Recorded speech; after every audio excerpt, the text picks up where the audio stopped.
Mike, thanks for joining us. Happy to be here, Matthew. Why don't we start off with your background, where you started off, the arc of your career, and then where you are today. Sure. Why don't we start with that? Well, and we only have an hour, so I'll try and keep it brief. But I did start off as a journalist for Chicago area newspaper. Then I got involved in politics in Illinois, working for the state legislature, and always a joke with some of my friends who worked in Illinois politics. If you can escape Illinois politics without getting indicted, you've done something very good. So I'm proud about that. Then I ran a U.S. Senate campaign for Senator Peter Fitzgerald. We ended up winning 51% in the primary and 51% in the general election. And I moved to Washington, D.C. I worked on the Hill in his office as a communications director for a number of years. Then I left and went to work for the American Medical Association, where I was the political director and did advocacy, legislative activities, grassroots activities. I also worked for the National Retail Federation. And then most recently, I was working in the executive branch in the Department of Commerce, in an agency that was little known up until recently, called the Bureau of Industry and Security, where we worked on export controls and made sure that advanced U.S. and Western technology didn't get in the hands of our adversaries. So pretty diverse background, but I would say, more than anything, I'm a political animal and a communication specialist. Yeah, so it's interesting. You have experience in the executive branch, in the legislative branch, and then also in the nonprofit area, as well as starting off as a journalist. Mm-hmm. So why don't we go back to sort of the beginning when you were in Illinois? What was it like doing the local side of things and then changing to the national stage? Was it a big transition? Was it the same thing, or was it, a step change? What was your perspective as you moved from one stage to the next? Sure. Well, I worked in the state legislature in Springfield, Illinois, Lincoln's hometown, and everybody knew everybody. And I mean, Barack Obama was just a mere state senator back then. My boss, or my future boss, was also a state senator. So we do press conferences. There may be 5-10 reporters.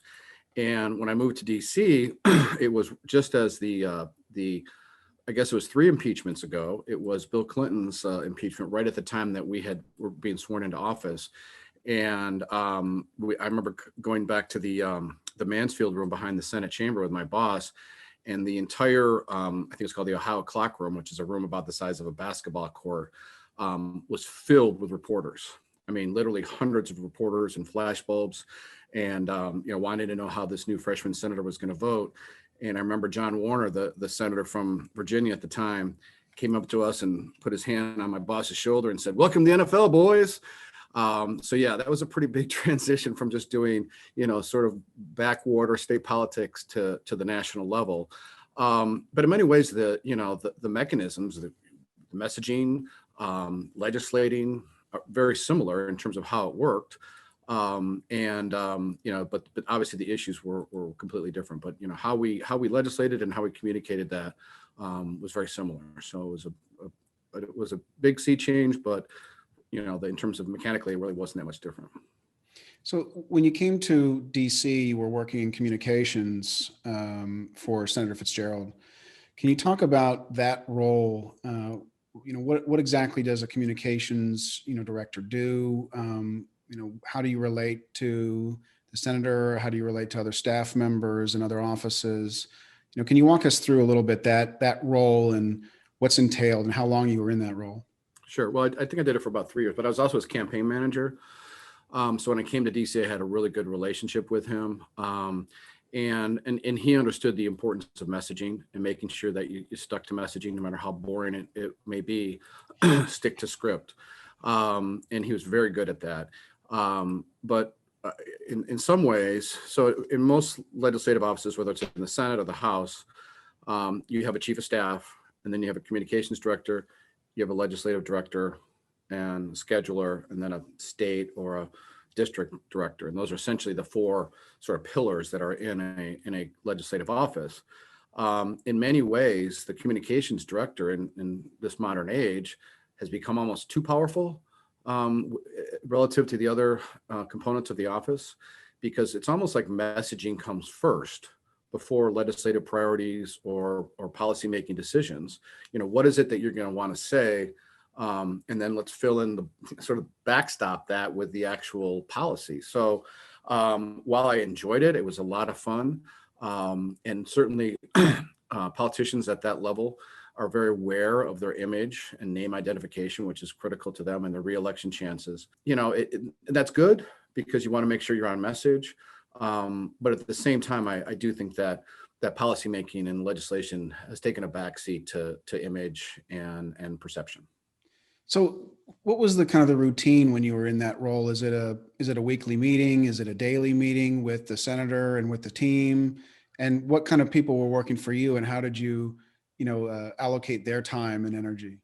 Well, certainly we had a weekly full staff meeting of the DC office. A Senate office staff is anywhere between 15 to 30 people, depending on your level of seniority and committee assignments. And then there's also I think we had 4 state offices, but we really focused on what was happening in DC. We'd always have a Monday morning meeting and kind of talk about the strategy for the week.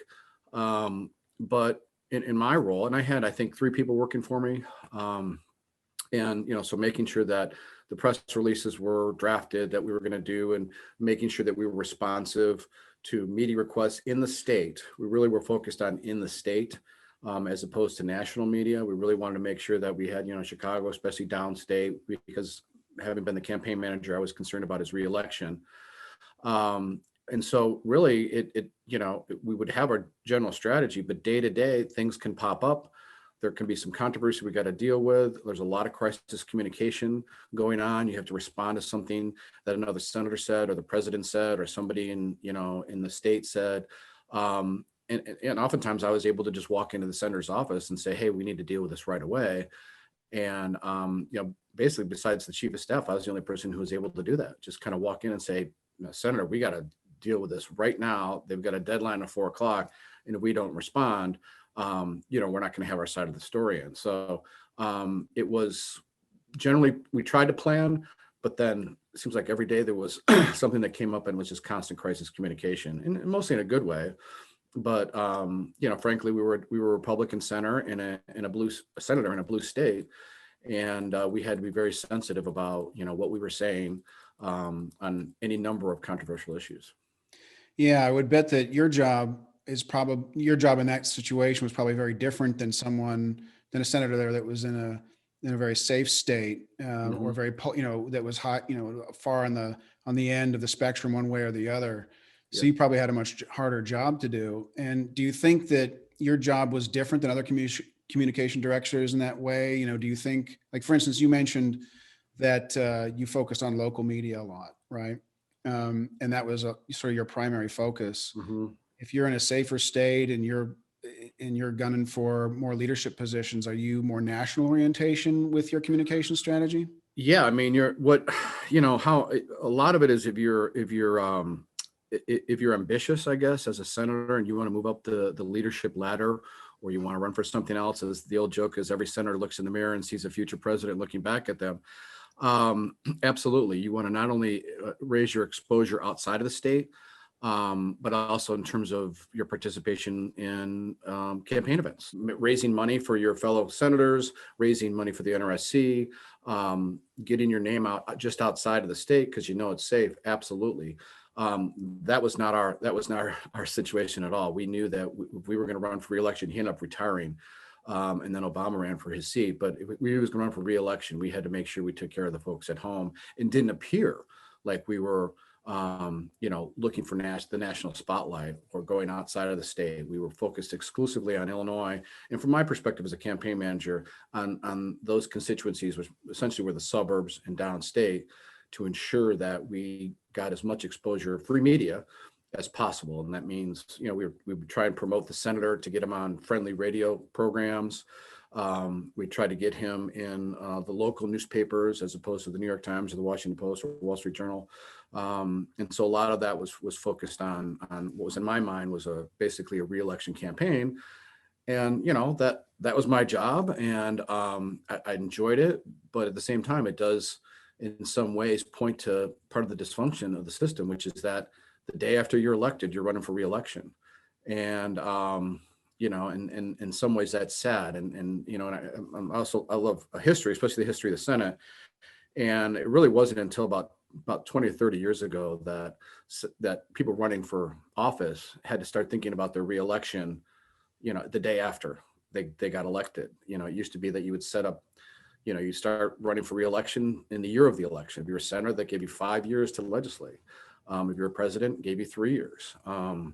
So, basically because I was so focused on reelection and communications and messaging, that was our primary focus, which is much different from a lot of other senators. And I would say most senators are fairly safe. I think I saw the reelection numbers for Congress as a whole at, again, about 96%. So most of them are in safe states, House members in safe seats, and so it's those ones on the edge that we really had to focus on making sure that our constituency back at home knew what we were doing. And in some ways, he was a maverick. He was a somewhat controversial senator because he took on corruption in both parties, Republican and Democrat. One of the things we did is we named the U.S. attorneys under President Bush, and one of them, named Patrick Fitzgerald, no relation, ended up putting 2 governors in prison, one Republican, one Democrat. So we didn't make a whole lot of friends back home with the establishment, but I think the voters of Illinois really appreciated what the senator was doing. And was that kind of activity oversight activity, or is that more legislative activity that he was doing to enable that kind of investigation? Well, so it wasn't really as part of how it works with U.S. attorneys or with a lot of judges, is this, because it has to be confirmed by the Senate, because people have to be confirmed by the Senate. The president usually goes to those senators and say, give me the names of the people that you want me to nominate, and then it's your job to get them confirmed. So we did a lot of research and background to finding the right person. Actually came from out of Illinois, or he was from New York, so he had no connections. And we were looking for a Boy Scout, because that was one of the reasons why we ran, was to fight the corruption, which is, they call it the combine, which means that both Republicans and Democrats were complicit in the corruption in Illinois. And we wanted to make sure that we had somebody that we put into that place.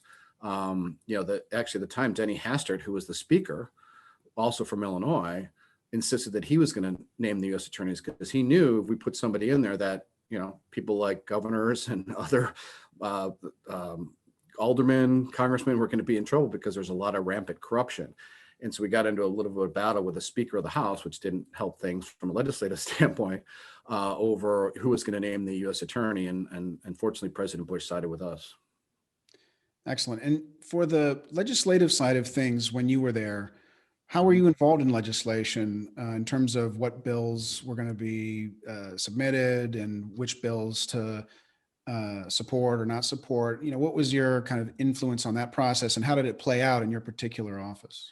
Well, certainly the senator had some of his ideas of his own. He was interested in reform, and also budgetary reform, because he talked about the coming Social Security crisis and Medicare, and so that he was very interested in that. Well, a lot of it was doing the stuff he wanted to do. I also looked for things like that blood bank issue was a great hit for us in terms of media. I think he did a great job when he took on, you remember, I think his name was Kenneth Lay, the head of Enron. When the senator was on the Commerce Committee, he basically took him to task and said he was running a Ponzi scheme, and that made great headlines as well. I think he was the only senator to vote against the bailout for the airlines after 9/11, because he thought it was corporate welfare. So things like that I really enjoyed doing. And again, whether or not it was good legislation or bad legislation, I was looking for headlines, and maybe the legislative director was looking for good legislation. So usually my point of view won out, because we had to make sure that he got his notoriety and improved his image back home. Interesting. So let's move on to what you did after that, where you went into the nonprofit Advocacy sector. Yeah.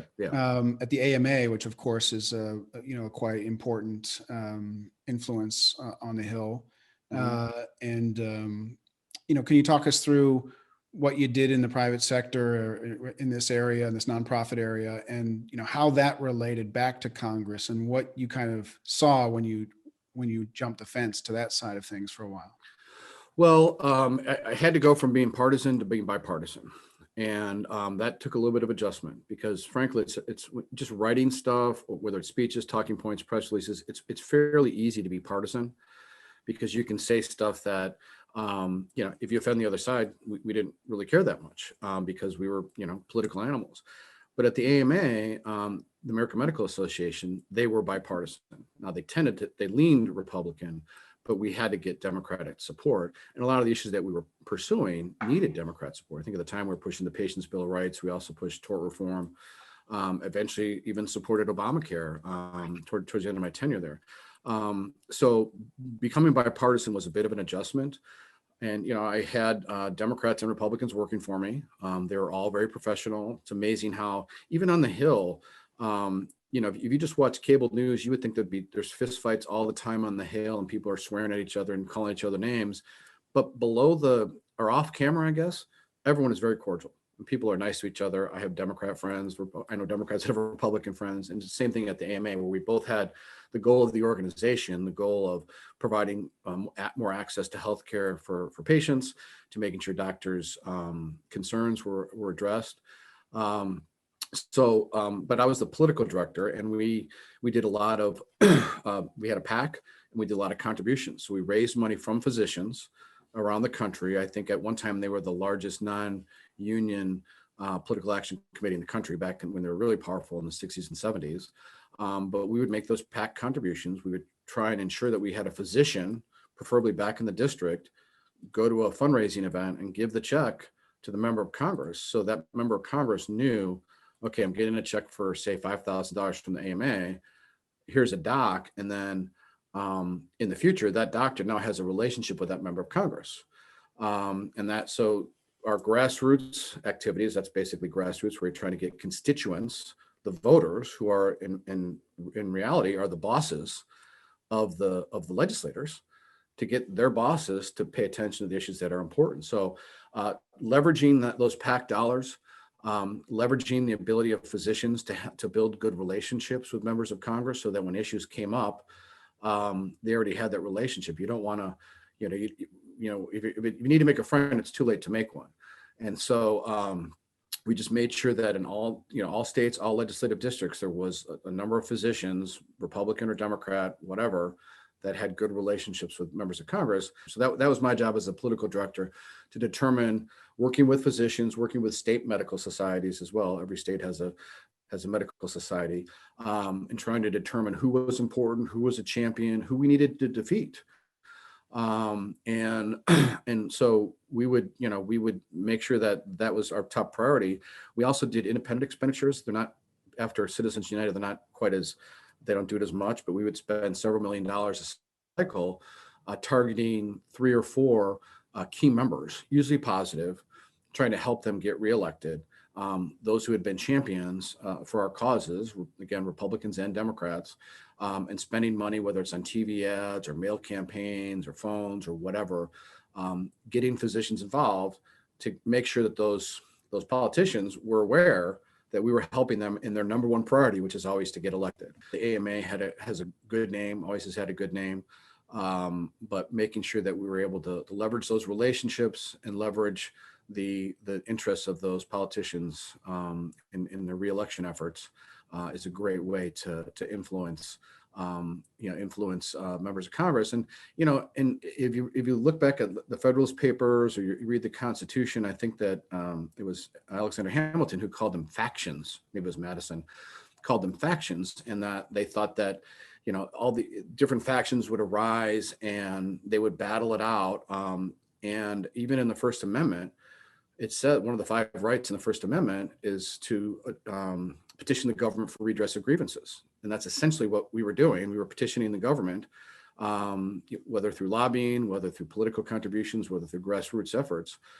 It's a fundamental right. I know that people, lobbying is a bad word, but it really is something that's enshrined in the Constitution. And we want to make sure we maximize our ability to get our message to Congress and influence them in terms of legislation that was important, not just to physicians, but to everybody who's a patient.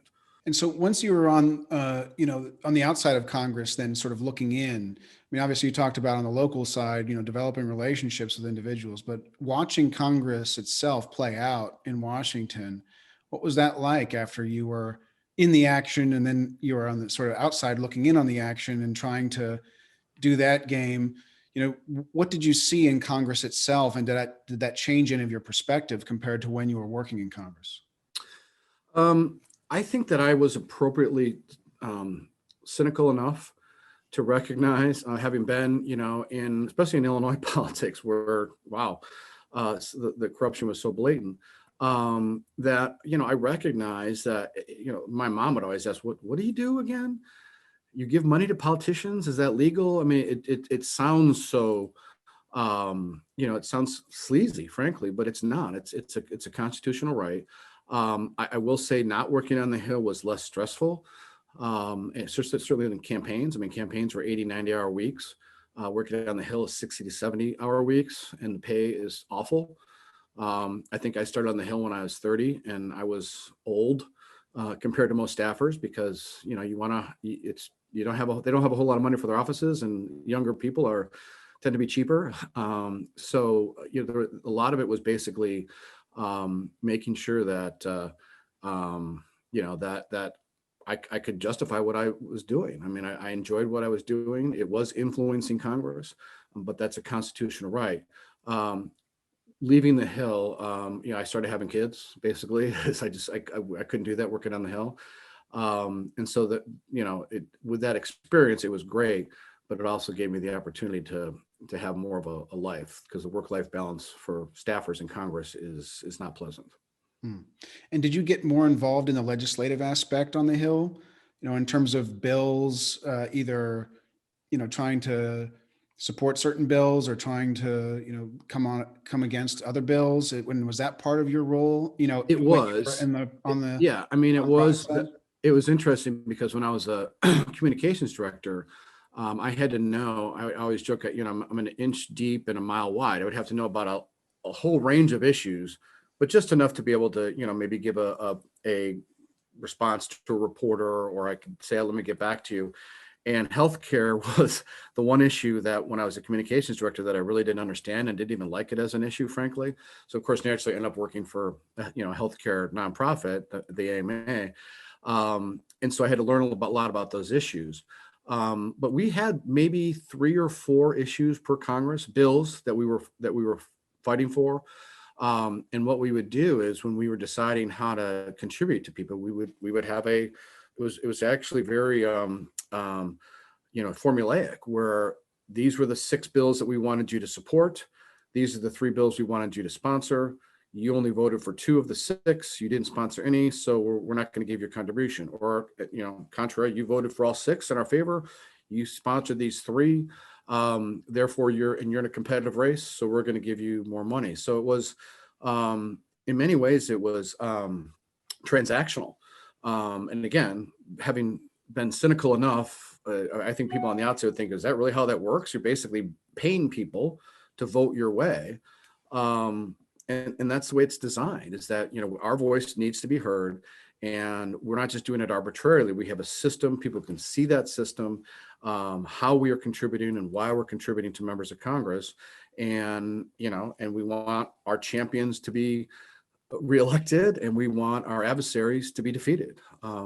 So again, it was a system in place, but it was, there was a reason for it. And, the reasons go back to our ability and our rights to be able to, to influence members of Congress.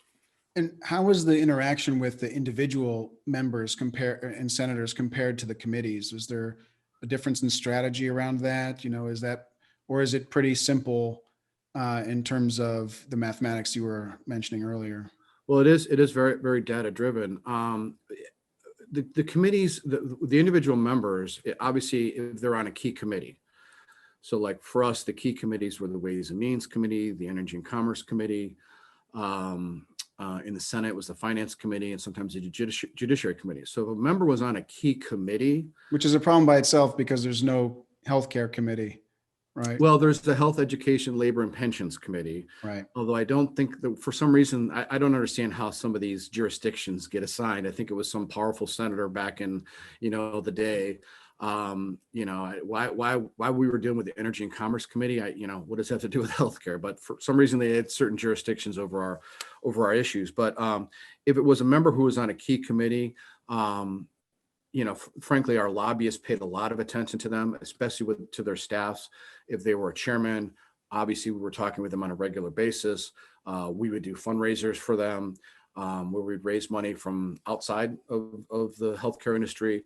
So yeah, if a member is on a key committee, so really you're not focusing on, the 535 members of Congress, you're focusing on about 100. Those in key committees in the House and key committees in the Senate, and then leadership. And so that kind of helps narrow the focus, because trying to focus on 535 is basically impossible, no matter how big your organization is. But yeah, absolutely, because the committees are where the legislation starts. And right now, the dysfunction with Congress is that really there is no debate in committees, and so everything is done ahead of time. Votes are agreed to. They're basically a rubber stamp. Legislation is not going to come before a committee for markup unless the chairman knows he's got the votes for it.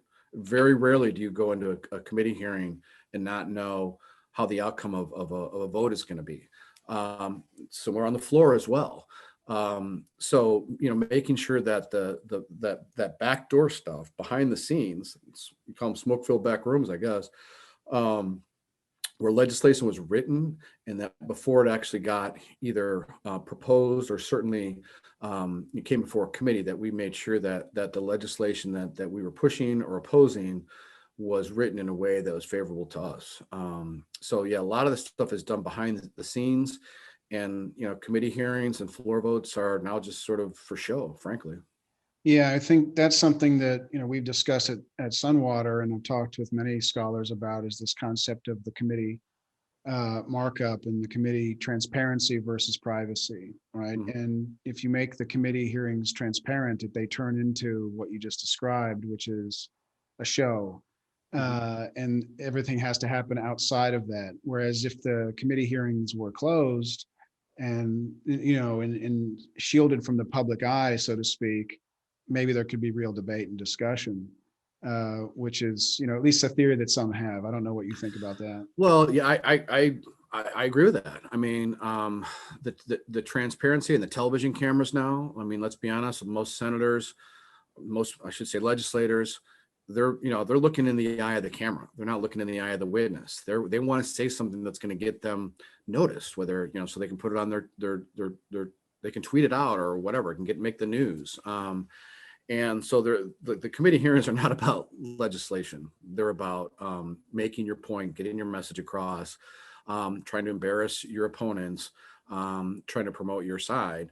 And much of the actual legislative minutia is done behind the scenes, primarily among staff. So the members, kind of give them direction to go in, and the staff will come together in the back rooms of Congress and determine what direction they're going to go. So yeah, I maybe making them close would be helpful.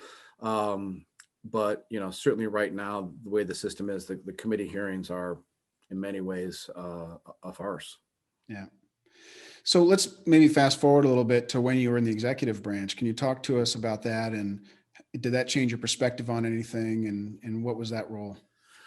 So like I said earlier, I worked at the Department of Commerce, and there are two primary responsibilities: our appropriators, who pay our bills, pay our salaries. We got to be nice to them, and our authorizers. So my agency, the Bureau of Industry and Security, our authorizing committees were the banking committee. Again, what does it have to do with national security? I don't know, but that was our authorizing committee. And in the House, it was the House Foreign Affairs Committee, which obviously makes a lot more sense because we were dealing with national security and foreign policy interests. But we had to make sure that the same thing, very much like, I was actually surprised, but how much it was similar to the working in the nonprofit center. I also worked, before that, I had worked in a different part of the administration called the National Corporation for Community Service, which is AmeriCorps. And same thing, we had to make sure that we got the money to do what we wanted to do. We wanted to reform the agency, but we had to make sure that the authorizers were okay with that. So while we can't call it lobbying, we couldn't call it advocacy working in the executive branch, it was very similar in making sure that bills that were written that were either trying to change at Commerce, change our regulatory authority, trying to expand or constrict it. A lot of things we did with export controls have become a very hot issue in the last couple of years. And so you had some members that were trying to either take our power away and give it to the Department of Defense, or take our power away and give it to some other agency, the State Department, whatever. You had others that wanted to expand our ability to be able to do things, or wanted to actually legislate regulatory issues. How it works is the legislation is supposed to grant the executive branch the power to do something, and then the executive branch goes and does it. What legislators were trying to do is saying, you shall, put an export control on this, you shall do this, you shall do that. And a lot of it was trying to make sure that, protecting our turf and making sure that Congress didn't unduly interfere with the ability of the executive branch to actually carry out the laws that that Congress had enacted. And it was a constant battle. I mean, it was amazing how, you have budget season, but it's year round. There's always legislation being proposed. You always have to monitor it. You always have to see if something is going to gain traction. You had the hawks, and then you had the doves, and the hawks were pushing us to do more and more and more. And, we kept saying, we're going to do it, just take some time, please give us a chance to do that. And you had other people that want to take away some of our authority to be able to do that. So constantly monitoring, communicating with key staff, key members of Congress, doing calls with my boss, who was the undersecretary, and key members, especially the chairman and the ranking members of our authorizing committees. The secretary himself, Wilbur Ross, he did a lot of calls with members, several a week. And a lot of those members were addressing the needs of their constituents. So a lot of the things that we were doing was, in many ways, impacting U.S. companies. We're basically telling them, you cannot, this particular entity, we call the entity list, cannot be your customer. A lot of companies would come to us and say, or come to their member of Congress, I should say, or their senator, and say, hey, those guys at Commerce are, killing my sales here. Help me out. And then the members of Congress would come to us and say, why didn't you grant them this license? Why didn't you do that? You're hurting jobs. Which is absolutely a valid contention to make. And we'd have to say, look, our job is to balance the needs of U.S. national security and foreign policy interests with the needs of industry. We're the Bureau of Industry and Security. So a lot of that back and forth with members of Congress was making sure that their constituents were dealt with. If somebody had a problem with a licensing issue and we could solve it for them, we would absolutely do it. So in many ways, it was similar because from the nonprofit sector, because we had to deal with the authorizers, our key committees, and making sure that legislation was not targeted at us or that maybe it helped us, but also even more so dealing with a lot of constituent interests on behalf of those members to make sure that their member company or their constituent companies weren't adversely affected. So many ways similar. Basically, I wasn't lobbying Congress. I was only advocating on behalf of my agency. But at the same time, the result was the same. We want to influence legislation, and we want to make sure that that members of Congress, constituents, were taken care of.